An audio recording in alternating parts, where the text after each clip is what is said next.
আমাদের যেখানে সেখানে সিলিং ভেঙে পড়ছে, একটা মৃত্যু ফাঁদে আমরা থাকছি বলা যায়। যখন তখন যেখানে সেখানে সিলিং ভেঙে পড়ছে।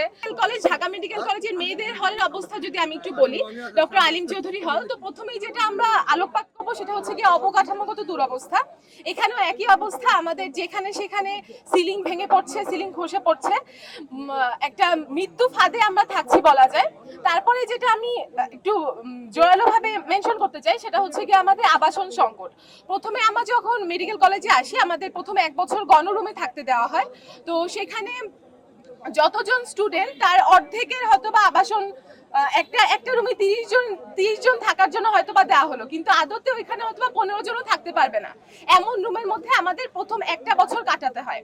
এই আবাসন সংকট, তারপরে সেকেন্ড ইয়ারে উঠে হচ্ছে কি আমাদের রুম নিয়ে দৌড়াদৌড়ি করতে হয়, আমরা নিজেদের রুম তো পাই না, তারপরে হয়তোবা ইন্টার্ন ডাক্তার আপুদের সাথে আমাদের থাকা লাগে, অথবা এখনো কয়েকজন গণরুমে আছে এবং এখনো কয়েকজন রুম পায়নি।